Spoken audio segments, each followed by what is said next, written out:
Hello! Just a quick message to say that if you stick around to the end of this episode, you can catch the trailer for Patrick Robinson's film The Fog on the Barrow-Downs. So if you're listening to audio only, it's well worth heading to the YouTube channel to check it out. You can now support the show through Patreon or by purchasing the new Will I Vike It and Saxon Forager merch. There's some really great designs, some of which were done by the fantastic Saxon storyteller. If you can't spare the money but still want to show your support, click the subscribe button. It really does help. Enjoy the episode, and I hope you Vike it. So hello and welcome to Will I Vike It. We're recording this one via Zoom today because, as you've probably already seen, I've lost some of my episodes. So Patrick has kindly offered to re-record what we talked about. So welcome, Patrick. Hello. So yeah, I'm Patrick Robinson. I'm very happy to be on the podcast. So yeah, we recorded this last weekend. Was it last weekend? Yeah. At the ATC in Cranbourne, where you were doing some filming. I was. Yeah. Yeah. So I thought maybe because it's going to be a funny one because what did we talk about? But I know. We'll run with it. So yeah, we'll cover it. It'll be better. Yeah. So if you want to maybe start by telling people what this film project is you're working on. Yeah. So yeah, I'm Patrick. So I've been working on a film, Fog on the Barrow-Downs, which is a Lord of the Rings fan film, or a Tolkien-inspired film, you could say. And it's a project that's grown a lot over the years. And I had lots of exciting people come and get involved, including Craig himself. And yeah, it's a project that's grown massively. So it's a project that I started in university, just as it was going to be a little 5-minute short film. And then it kind of has snowballed dramatically to become probably 3 shortish, probably half an hour to an hour, 3 films. I heard a rumor it might be a series now, but rather than a film. We're splitting into parts, but that hopefully we can get part 1 out a bit sooner. But yeah, I'm working with a lot of reenactors, which make it possible. We're filming down a lot at the Ancient Technology Centre in Dorset, which has all of these fantastic reconstructed buildings, which is perfect for our project. Yeah. Saves you a bit of editing work trying to make sets and edit the post work and everything, doesn't it? Definitely. So I started by CGIing in this village that I wanted for the story, and then I met Andy Stevens, who I believe you've already spoken to on the podcast. Yeah, he was on last week or week before now, I guess. Yeah. He runs the Ancient Technology Centre, and he offered for us to come and film there very kindly. And before he was helping me with the script, so we both write the script together now. So there was a big kind of shift where we kind of added a whole new load of new stuff, and we developed the story into a much more interesting place. Awesome. Yeah. Do you know how I got involved? Have I told you? I probably told you last week. No. First time I met Andy, and I think I probably told this on Andy's episode, was he's walking across the site from the roundhouse, coming towards the Viking Longhouse. And as I say, never met him at this point, and he just took one look at me and went, "You look like a dwarf. Do you want to be in my film?" Yeah, he's become a great apostle, and to be honest, he's who I blame / thank for the project becoming what it is, really, because it's grown exponentially, and we now have hundreds of people involved, quite literally, who've given up their free time to be in what's essentially a non-profit fan film done just for the love of filmmaking and Tolkien, and putting something on screen. That was going to be my next question, was what sort of made you start the project? But obviously, if you're saying that it was sort of your love of Tolkien and film. It's really a lot of kind of interests coming and kind of meshing together. Interest in folklore and mythology, interested in Tolkien, and interested in animation and filmmaking. I trained as an animator at university, so it's kind of a very natural conclusion to kind of mesh all of these interests together. Tolkien was drawing a lot from folklore and mythology, and from the Icelandic saga that I have a big interest in. So kind of it was a chance. We're kind of creating our own original story rather than retelling one of Tolkien's, but we're trying to draw a lot from. It's set in Middle Earth, and we kind of draw a lot from the sources that Tolkien was interested in, whether that's Icelandic sagas or the Arthurian stories or the Finnish Kalevala. There's lots of different themes that are Yeah. kind of trying to draw from to try and recreate that Tolkien, rather than just rehashing elements of Tolkien's work. Yeah. And I Yeah, think, sorry, go on. No, you go. I was just going to say, so the name comes from one of the chapters in the Fellowship, right? Yes. So the initial idea was to try and find a way of telling the Fog on the Barrow-Downs story. Fog on the Barrow-Downs is a chapter from Fellowship of the Ring, and it's a chapter of the story that Peter Jackson kind of skips over because it's not necessarily hugely central to the narrative. It's kind of its own little story in its little world. It's sort of a folk horror about the Barrow-Downs, which are these kind of mysterious burial mounds. It's a very atmospheric and interesting chapter, I think. But yeah, it doesn't necessarily have huge bearing on the story, but I love this chapter, and I love the kind of the atmosphere Tolkien creates. So I really wanted to try and recreate that story, perhaps using different characters. In the book, it's the hobbits that come across the Barrow-Downs, but I thought it could be perhaps a new set of adventurers that we could explore that come across the Barrow-Downs, and the kind of these themes of kind of cursed gold in burial mounds is something you find again and again in the ancient literature. You come across it kind of in Beowulf, but you come across it in the sagas again and again as well. And I think it's a theme that Tolkien, it's an interest that Tolkien had through the whole way, and he's always trying to find ways of getting this story in there. Tolkien was very influenced by things like Volsunga Saga, which have the cursed ring, the cursed gold. So it's kind of emblematic of the whole of Tolkien's themes. Again, you see it in The Hobbit, this kind of battle over the gold that's somehow cursed, and leads to all of the drama kind of comes from that. So it's something that I was kind of interested in. I thought it perhaps could be a fun kind of a short film. And then when is it set? Is it before or after or during? So the idea that it's set just before The Hobbit, or around the time of The Hobbit. So it's a kind of pre-Lord of the Rings world. It's kind of a world where evil is rising, and it's a point in the story when Sauron is actually not in Mordor; he's in hiding in Mirkwood. We actually start the story in Mirkwood now, and then there's an adventure to the Barrow-Downs that goes along the way. But yeah, awesome. So are you using, because you're using the ATC, but I haven't seen your film anywhere else. Are you using other sites as well, or is it just there? We are using other sites as well. So I've actually ended up filming all over. So I've done a little bit of filming up north with my friend Dale Jones up in Huddersfield. So there's some interesting locations around there, moors and other locations around there. I've done a little bit of filming on Dartmoor, and I think Dartmoor was actually a lot of what Tolkien was kind of drawing these stories from. If you've ever been on the moors, kind of in the mist, you can kind of understand where these stories come from. A lot of my interest came from where I grew up in Ireland, and there's a Neolithic cemetery in Carrickeel in County Sligo, and it's these Neolithic mounds that are very, very ancient, that they predate the pyramids. These Neolithic tombs, these passage tombs, and in England there'd probably be a visitor centre and a shop and everything, but in Ireland it's just a deserted barren landscape. And with the rain and the mist coming down, it's you can kind of see where Tolkien was getting these ideas from. But there are all of these kind of ancient sites that we're trying to use.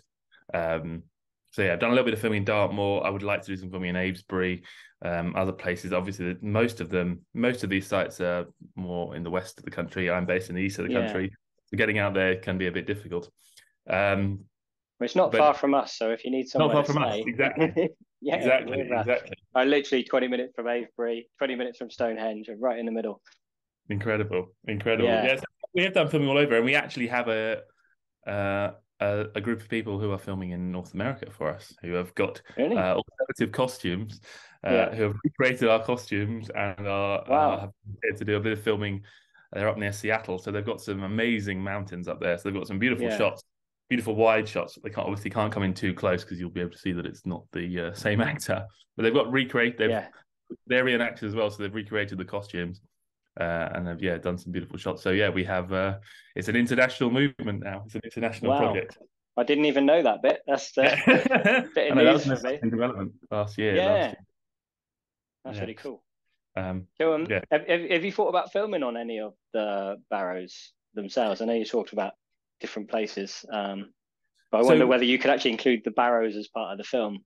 yeah, so again, we're still adventuring. Our adventurers haven't quite got to the Barrow-Downs yet, so we haven't decided Yeah, exactly. Probably there will be a lot of filming in Dartmoor, but we haven't exactly decided what is going to be our main barrow that the story is going to revolve around.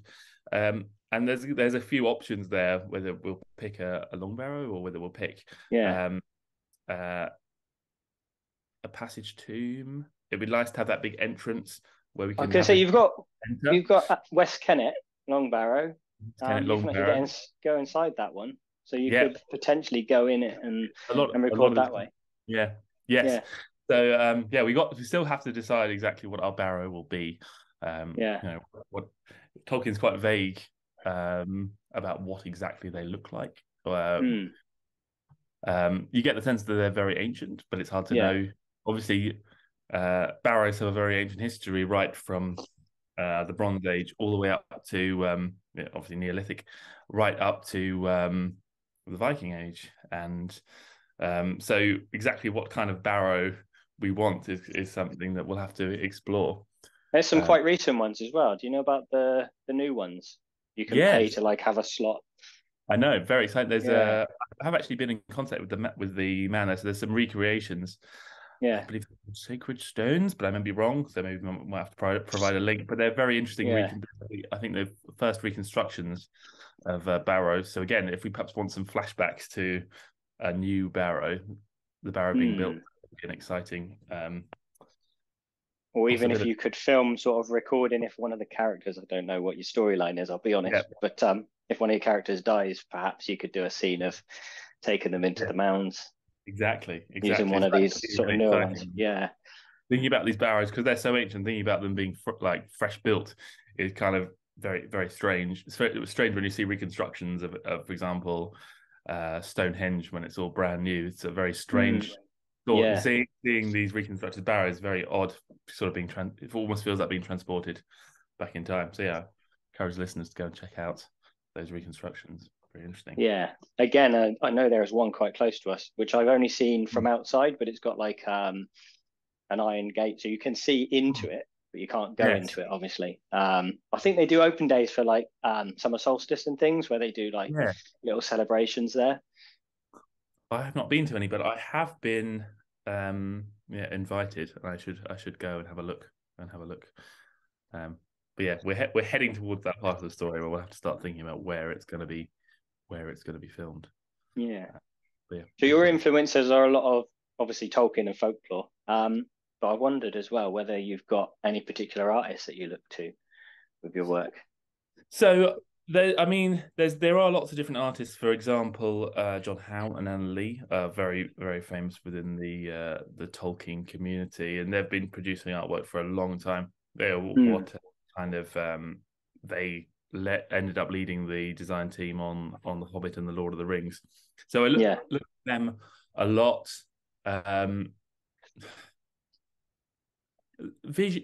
Other than them, I would say, yeah, it's a tricky one. I would say probably mostly those two kind of established what Tolkien should look like. The other interesting thing is we've ended up having a lot of reenactors involved. So trying to get that kind of fantasy feel can be a bit difficult. I don't want it to feel like I don't want it to feel exactly historical, although we end up going for a much more kind of historical look, perhaps than the Peter Jackson one, simply because we end up having reenactors. And perhaps that might be closer to what Tolkien was imagining. Tolkien was obviously drawing a lot from history and from the mythology of early medieval period. So we have probably ended up steering more away from that fairy tale fantasy look and a bit more into the kind of the historical feel. But Yeah.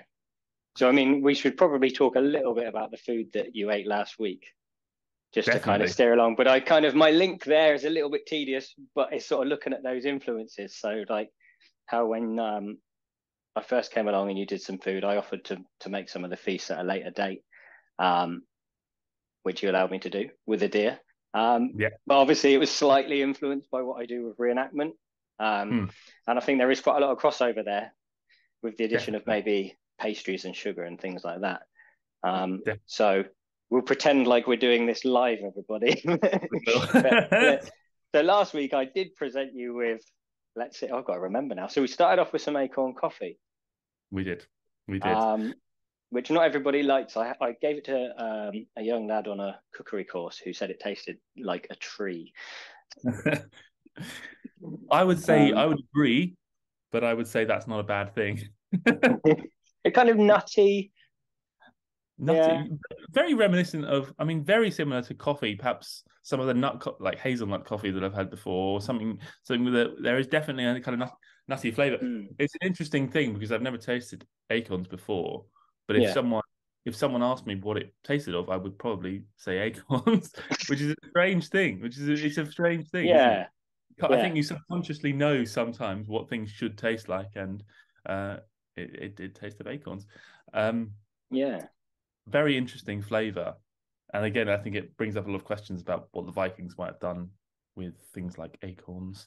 I think in England there are finds of charred acorns in fire pits, which kind of leads you to think they're eating them like chestnuts. You roast them in the fire, shell them, and eat them. And a lot of people think they're poisonous, and they're not. They've just got a really high level of tannin. So we make flour as well, and the methods are very similar, but basically you need to soak them in water. The water goes brown, and that's the tannins coming out. But they won't make you sick. It's just they're not particularly pleasant on your stomach. And we obviously don't know historically whether they were eating them so much that they sort of acclimatized their bodies to eating acorns, or whether it was just, we're hungry, we're going to eat this, even if it causes us a bit of a bad tummy. We don't know. Again, I think that's something we don't think about historically. Like sometimes something that makes you sick is actually worth the calories that you're consuming. Things like, especially if you look back much earlier, things like the Bronze Age, where they were consuming lots of dairy. A lot of Europeans we've built up that tolerance to things like dairy just because it was worth the calories, even though it was initially making us quite ill. Well, I think originally they were fermenting milk to make it more digestible and easier to process. And so, like you say, over time, we've then developed the ability to digest milk, or some people have. Yes. Some people have allergies, but most people can tolerate milk now. It's a very interesting thought, though, thinking of something that you're eating something that will not necessarily agree with you, but you're eating it because you have to, really, because you need those calories, and it's calories. To have those calories. It's not something, again, we have to ever come across in the modern world. We never have to make that sacrifice, really. So it is an interesting thought there. Well, there's always Brussels sprouts. Yeah, people eat Brussels sprouts despite the farts. out of the ritual of having to eat certain foods at Christmas. Yeah, just because it's tradition. Christmas is one of those times that we eat food that's either too delicious to eat for the rest of the year or too horrible to eat for the rest of the year. So. Yeah. So, I mean, turkey is the same. Most people eat turkey and complain that it's dry. So don't bother. Exactly. Go for a bit of gammon. Oh yes. Yeah. Yes, and I think gammon was actually very traditional in the Viking Age. Yeah, the Yule feast. They had to swear. There was a great boar sacrifice where they had to swear on the pig to fulfill a Yule oath, and that's something that we include in the film. So we actually have a big reconstruction. Well, not a reconstruction, but we have a Yule oath and a Yule feast in the film, which is what Craig was helping us out with. So we took a lot of influence from the Viking Age and bringing in some of those Viking influences, but again, into a more fantasy context. So we allowed ourselves some liberties.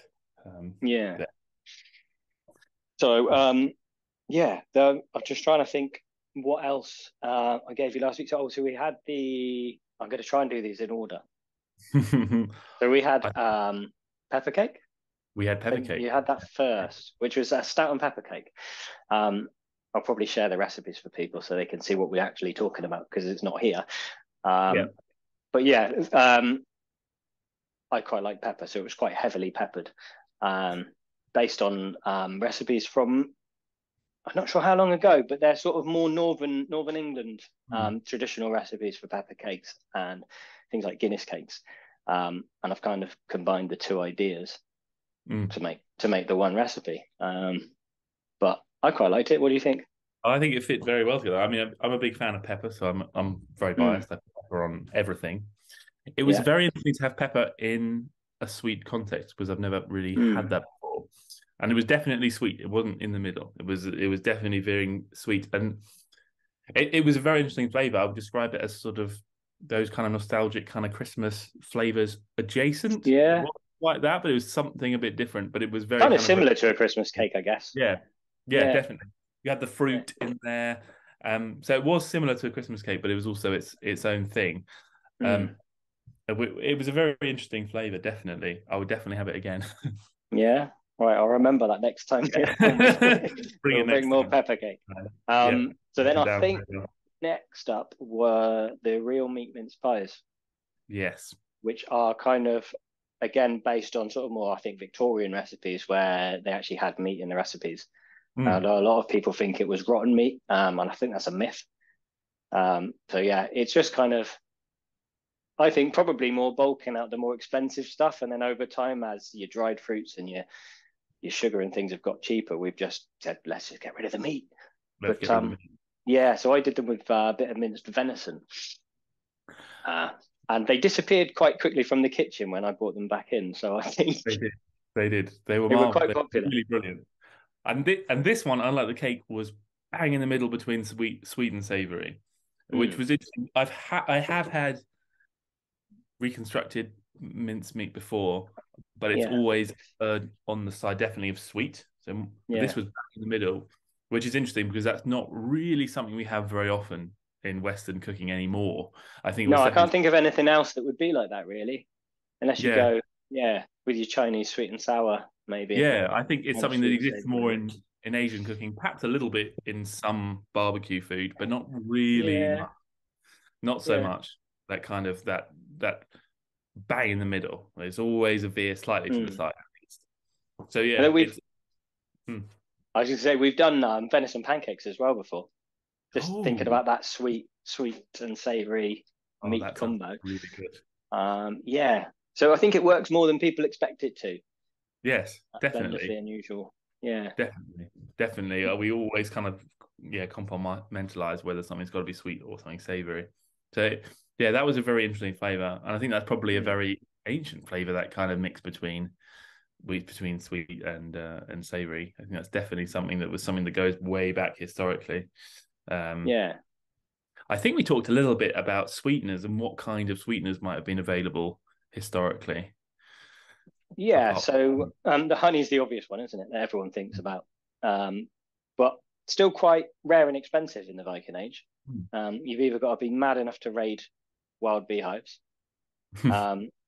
or keep your own, which they kept in upside down baskets. They're called skeps. In fact, I don't have a skep, but I do have a beeswax. Oh yes, mini one that kind of represents it, made by a local beekeeper. Just to give you an idea of the shape. And the really mad thing is they used to set fire to them to get the honey, so the bees would disappear. So it would have been expensive. So probably kept for special occasions, but particularly for making mead for your feasts.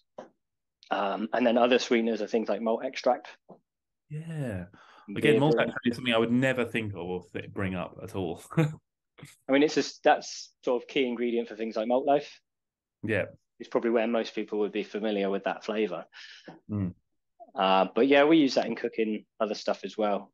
Because like you say, there's no other real sugar. I can't think of anything else. But then have taste change as well over time. So potentially, I mean, I've heard of people that eat sloes even today.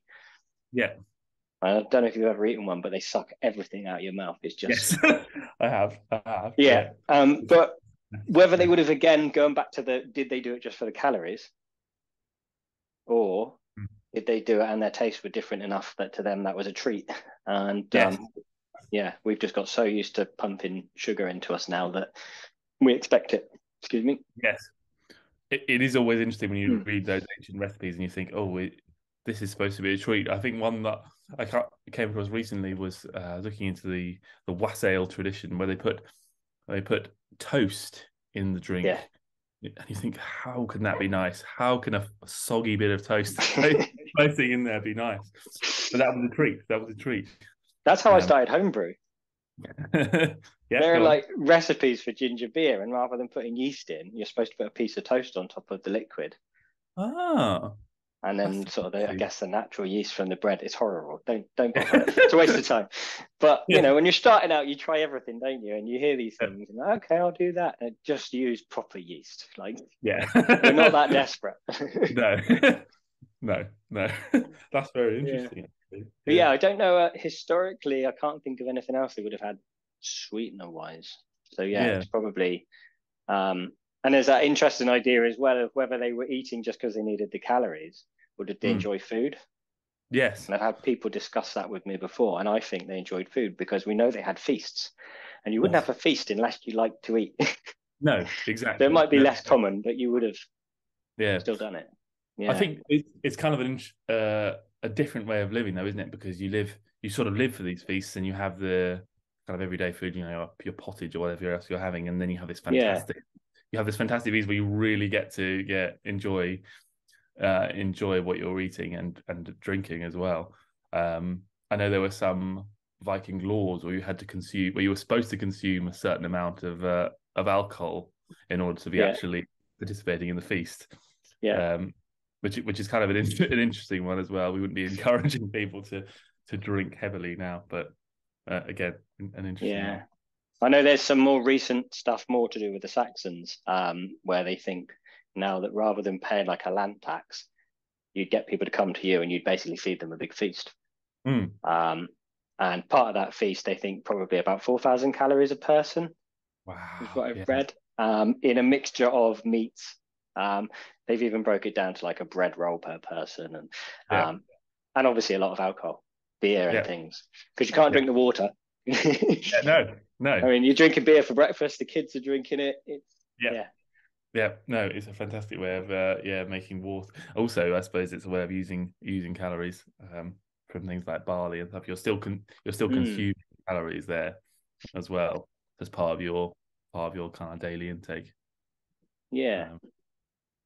And then the other thing I think, so we did the coffee, the meat pies, and the pepper cake. The other thing I think I gave you was beetroot bread, if I remember rightly. Yes, beetroot bread. Sourdough bread with beetroot in it. It's a nice sort of pink colour. Yes, I do. Yeah, that was also very nice. Quite a heavy bread, but one that has a lot of flavour to it. I think it's easy in the modern world. We often just eat a load of sliced bread that tastes like very little, and you put butter, you put everything else on it. But this was great on its own because it's bringing a lot of the flavours of the beetroot. You could taste there was a lot of other flavours going on there. And again, I think it's kind of interesting because you do read in a lot of stories.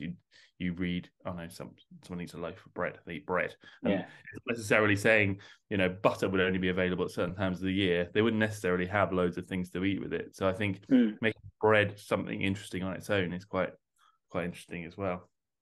Yeah, and it's another one, I guess, I'm trying to think, I don't think there's anything in there that they couldn't have done historically either. So talking about that crossover with what I'm doing historically versus the more fantasy, I don't think there's anything in beetroot bread that they wouldn't have had. The only thing I can think is that possibly I think they were growing beetroot more for the green that grows on top, which we tend to chuck away. And we've sort of over time developed it to create these bulbs underneath. So we've reversed its use a little bit. Interesting. So then, so that might have been tricky because if they only had small roots, they couldn't chop it up and put it in bread, I guess. Yeah. That's turnip bread, maybe. Yeah, turnip bread. Turnip bread could be a thing. Turnip bread. Yeah. That's very interesting. I mean, I guess there's a lot of kind of evolution there with fruits and veg and what we've cultivated. So you might end up, it's easy to say, oh, they had carrots or whatever, but what would they have differ to what we had, and how would they use them differently? We've changed everything so much. Yeah. Yeah. Like apples are relatively big size now, and they were probably the small crab apples back in the Yeah. day. It just yeah.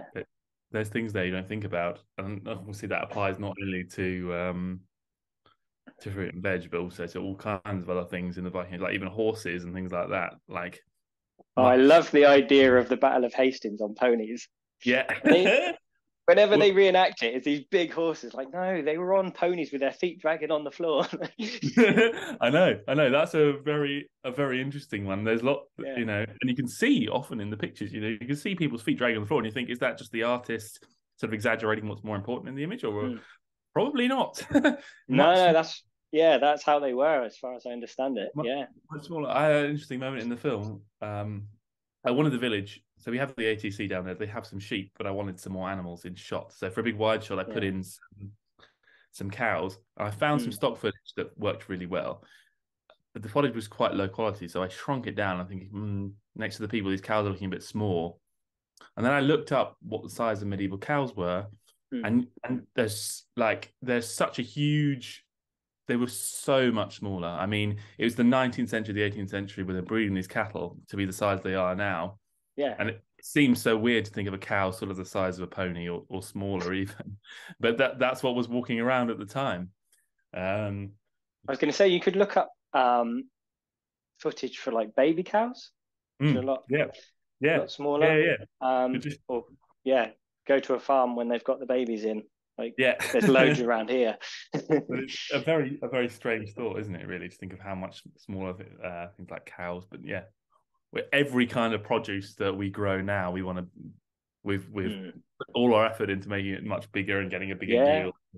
All of those things, not just food. Well, obviously cows are food as well, but not for everybody. But not for everyone. Not for everyone. For some people, just thinking exactly. Another one is the turnip, which a lot of people mix up with the Swede, because up north they call them neeps. But the Swede comes from a turnip. It's a cross between a cabbage and a turnip, which I think was like 17th century. It's quite late. Yeah. But that's so interesting. Yeah, it's funny how many of those all of that started in sort of the 17th century, and you think about those big changes that must have taken place there, and kind of that understanding of how to make things different. Whereas you've got not just to the Viking Age, but thousands of years before that, where things are remaining fairly unchanged for so long. Very interesting. Yeah. So you've also got some other work that you were doing, which was during the lockdown, I think, where you were entertaining yourself by reconstructing some of the images from the Vikings TV show. And I think even I've seen, was it Assassin's Creed Valhalla you did some images for? I did Assassin's Creed, yeah. I did a few of the films. Trying to improve their sort of historical accuracy a little bit. Yeah, I mean, it sounds very pedantic, and it is very pedantic. But the idea not to really, a reenactor, not to a reenactor. No. The idea, it was kind of partly educational, and it was educating myself as well, because I had to really look into things a lot more than I would have otherwise. But yeah, I was photoshopping stills from some kind of mainstream media versions of historical events, historical films, historical video games, and then photoshopping them to look more historically accurate. I think there's often a kind of an attitude, which I wanted to prove wrong, attitude that you can't do you can't put historical accurate things on screen and make them cinematic or make a viewer want to watch them. Those there are some inaccuracies that I think does help storytelling. The example I sometimes use perhaps is, like, for example, in a lot of medieval battles, later medieval battles, you'd have a visor on the helmet, which is going to prevent the viewer knowing who's who, probably, or seeing any emotion there. So there are some changes that you do have to make from the history, but I wanted to prove that you could put things on screen and make them look more historically accurate. So that was part of the project. I was quite pleased that some people were, for some reason, interested in what I was doing there. So that's what I was doing during lockdown. It's one of those things a lot of reenactors complain about the Vikings, particularly the Vikings TV show. Shouldn't just call them out on it. Obviously, it's across the board. I know Last Kingdom's a little bit better on that front. but a lot of reenactors hate the show for that reason. But it's kind of the sort of thing that drew me into it. Yeah. I But think there's a lot to say that's good about the Viking TV series, not only drawing people into the period and making people more interested in the period. They also have they also, although some of the storylines I do question, they do pull a lot from the literature, from the sagas, and some of the atmosphere is right and feels right for the Vikings, even though perhaps the general history is completely off. The kind of some of the atmosphere and some of the ideas I think are good. They do reference saga stories and things. Some of the best plot of saga plot lines. So you do get some of that there, and there's lots to be said that's good there. I think they did a lot. They did what Pirates of the Caribbean did for pirates. They made Vikings cool for whatever reason. Rock stars, which is great. But I think you can do a lot of what they were doing and pay some attention to material culture. So yeah, I wanted to show that you could still make Vikings cool, but they could still have things that are appropriate for the period. And I think reinterpreting the Viking Age, you do have quite a lot of room, as we've shown with the cooking and stuff. You do have quite a lot of room. You have to interpret stuff, and you can put a kind of artistic bend on how you want things to do. You don't have to dress everyone in bright pink and yellow. You can put an artistic bend and say we're going to use these colors, or we're not going to use this fine because it looks a bit stupid. We can make some cinematic choices, but you can still kind of stay true to some of the history there. There's so few, that if you just stay true to a little bit of what's there, I think you can get more of the period there. I think definitely doable. Yeah, go on. I think something that achieved that, and I have quite a few criticisms of the story on the other hand, but the film that came out last year, Northman, I haven't actually seen it yet. It is definitely worth a watch. Again, it's quite sadly, although they recreate the world absolutely beautifully, the story isn't, and the characters aren't quite as exciting as the Vikings TV show. So although they're kind of achieving a much higher kind of feeling of accuracy, they're falling down on some of the kind of more basic things like making the characters more engaging. Although it feels very authentic. Definitely worth a watch. Definitely recommend having a watch. But definitely an interesting project, because rare to see Vikings put on screen in a way which has got fines. And is kind of referencing the actual known history of the period. I was going to say, I think another one that does it well, I don't know if you've seen, there's a Norwegian show called Norseman. Yes. The comedy show. Yes. And I think they use a lot of reenactors and stuff as well, a lot like you do. So you've got the more historically accurate look. And it doesn't make it boring or anything, because there's good storytelling and jokes. And even a lot of the jokes are based around, holmgangs and things. So they're still very much in that world. They are. So I think with good writing, you can do both. There's a lot of saga references in that, or a lot of practices there that they're kind of often making fun of, but it's coming from a place of actually looking at the history. And I think with a lot of the best stuff, whether that's comedy, for example, Monty Python's Holy Grail, there's so much. It's a brilliant film, but they did so much research into the Arthurian legends that a lot of the jokes you won't even get unless you know your Arthurian history, which is brilliant. And I think it's the same with the show Northman, which is brilliant. There's too many shows with similar names in film. Northman. I think there is a film called Norseman as well. There is. It's confusing. It's very confusing. It is very confusing. They need to be a bit more imaginative with the naming. But again, I still like by marketing. You want to use the word Viking. You want to use the word Norseman in your title. It's kind of tells you what it is from the get-go. Exactly. Which I guess is I shouldn't say lazy, but I guess it is lazy if everyone wants to use that just to draw people in. If it's well written and directed and acted and stuff, then people would still watch it. Yes, definitely. But it is marketing, and a lot of these words have a lot more for example, the word Viking or Norseman has a lot more impact than naming any other culture from the early medieval period. You wouldn't name it a show Merovingians or Saxons. Or unfortunately not. Sadly not. There's no, and I'm guilty of it too. There's no History Channel's Anglo-Saxons just yet. I'm waiting for it.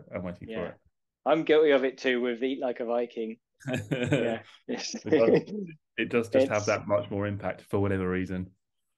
I don't know why it is. I mean, like the early Saxons were possibly more brutal than the Vikings, so maybe it's. And I do know someone that's interested in trying to raise that level a bit and the popularity of Saxons, and particularly early Saxons. So whether in years to come we will get a film called Saxons, and we'll see. I don't know. Yeah. I'm waiting. It's interesting how language kind of dominates that so much, and what people are interested in. And you'll often see, in, for example, Vikings or even Last Kingdom, you'll see all the early medieval bits, whether that's long ships or round shields or Viking helmets or anything early medieval will be given to the Viking characters, and the Anglo-Saxons will be dressed as Normans or Crusaders or anything else. Quite interesting. So there's a few questions that I ask everybody. I think the first one, probably most people will probably guess your answer, is if you had an unlimited budget, what would be your dream project? I mean, if I had a dream project, it would definitely be a film project. It would probably be pumped into this film. There's a lot we could do, a lot of money. So if anybody's got a few million quid and wants to hand it over, I'm quite happy to take it. But yeah, we're upgrading the equipment. We could commission lots of costumes, lots of beautiful things, and we have had some people make things for the project, artisans, blacksmiths. Make props for us. So yeah, if anyone wants to have a go, we've obviously got Craig who did a lot of work for free. So I have to thank Craig for that. He didn't go into an unlimited budget, but no, unfortunately not. Not just yet. No.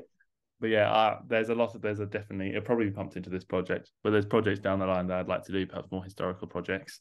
I would like to do an Arthurian project at some point, perhaps an Anglo-Saxon project at some point. But yeah. Well, you've got to now. We've mentioned that no one's done it, so yes, I've got to do it.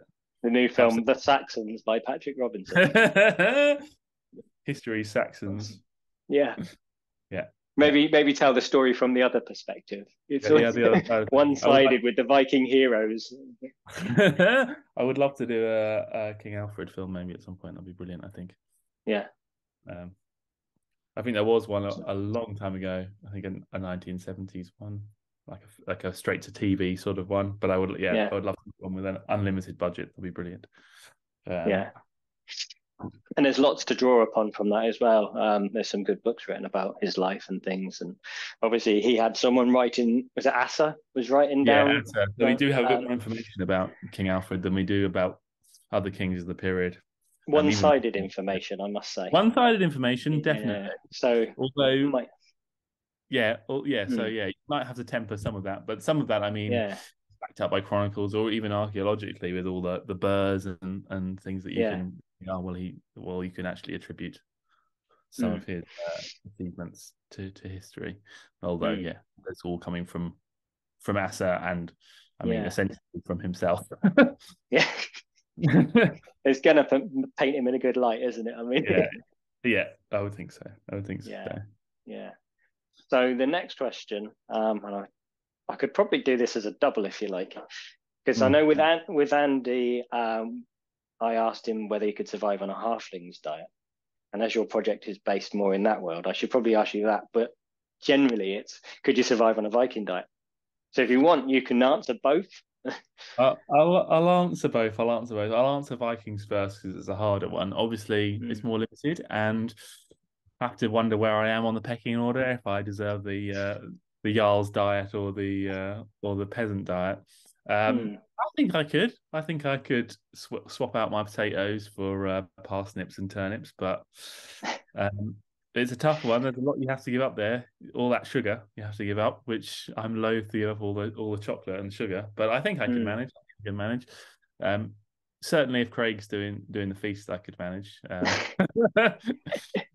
If there's enough salt dough venison, I think I can manage on the Viking diet. The halfling diet is an easier answer, definitely yes, because I'm sure they have lots of sugar. So that's yeah, and beer, and beer. As long as there's plenty of mince pies and pepper cake, I think I could quite happily. It's funny as I've got older, because when you're a young adult and the Peter Jackson films came out, it's all about wanting to be the ranger and you want to be the hero. And as I've got older, I've just become a hobbit. I think you want to put your feet up. I just want to live. I just want to live in the Shire and eat pies. I actually think Peter Jackson himself said something very similar, that he's a hobbit at heart, and I think a lot of us are. Yeah, you realise you want to just close the door and put the fire on and eat pepper cake. Dream life, wouldn't it? Maybe that would be my unlimited project, like unlimited budget project. It's just go and live it, build the Shire and go and live there. There you go. Yeah, fantastic. Forget the war that's going on everywhere. Certainly don't come across any magic rings. That's what you want to avoid. Definitely. So then, tied to that one, probably more to do with the Vikings, I guess, is there any kind of food that you'd miss on a Viking Age diet? Don't think that works with halflings, because they mostly with tomatoes. Yeah. No tomatoes, chilies. No tomatoes. He came back and he revised tomatoes, Tolkien. So initially he gave them tomatoes, and then he thought, perhaps not traditional enough, not part of that kind of English folkloric diet. It's weird because they sort of come over, I think, to England around the same time. So really, potatoes should be in there as well. Yeah, I suppose because potatoes kind of entrenched themselves into an English diet faster than the tomato. Because I think initially we thought tomatoes were a bit poisonous. They are related to nightshade, so so you can see the logic there. You can see the logic there. Yeah. So I think maybe he decided that it wasn't a traditional enough thing to have tomatoes. So you don't get tomatoes, which would be sad, but you do get potatoes. I think potatoes. I'm sure you get that answer a lot. Potatoes, I would miss. You need that starch. For the Viking, sort of switch to the Viking now. I was a bit confused when you said you'd miss potatoes. They have them. Sorry. Put my Viking hat back on. Yeah. Potatoes, I think, would be the one thing I would miss from a Viking Age diet. Although parsnips come close. Parsnips could fill that void a bit. But again, don't really know how much they would. So we'll see. We'll see how much I get. And another thing which I recorded last week that I've lost actually was with Matthew Martin. And he'd never eaten a turnip. So we cooked them in the embers of the fire, cut them open, and you sort of scoop out the inside. And to be honest, not that far off. It's like a sweet jacket potato. Yeah. That will do. So you'd have an alternative for your potatoes. Yeah. Just eat lots of turnips. Lots of turnips. Yeah, I can take that. I think I can take the potatoes. Potatoes, chocolate will be a big one. Chocolate will be a difficult one to give up, I think. There's not much alternative there, I don't think, to chocolate. No, I can't think of anything. Yeah, no, you have to try and make like a sweet acorn dish that kind of gives you that. The acorn out there, yeah. Back to acorns again. Yeah, I don't know. Yeah. That try that. Can I make a Viking Age chocolate? That would actually be a very interesting project. I would be interested to see what you can do with that. Yeah. It would almost be a bit Pest and Blumenthal, wouldn't it? Kind of full Viking ingredients. Can we make chocolate flavors based on things the Vikings had? Yeah. I mean, perhaps they can't. Perhaps they went further into Vinland than we ever thought. Perhaps they found some chocolate. You never know. I don't think they went. You'd have to be a sailor then. You would. Yeah. Awesome. Well, thanks again for doing the podcast for a second time. We're backed up this time because you've got a copy, I've got a copy, so people will get to see us. Yes. Fantastic. Yeah, no, it's been a pleasure being on the podcast. And I'll probably see you down at the ATC at some point for some point soon. More Barrow-Downs. More Barrow-Downs adventures. Yeah. Fantastic. Well, lovely talking.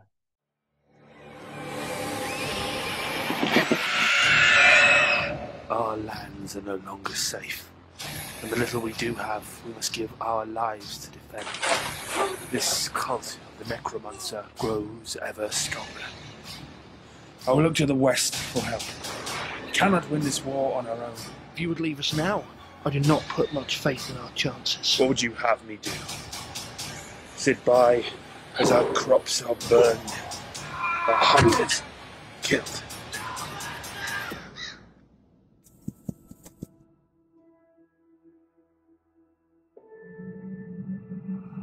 Tell me, what brings 3 dwarves out here? We're going west, Pender, to seek out the treasure in the tombs. That treasure could buy you weapons, warriors to wield them, a chance to defend your home. Barrow-Downs. I would come to a more desolate place. This is no natural fog, Pender. They say figures move in the mist. The dead walk.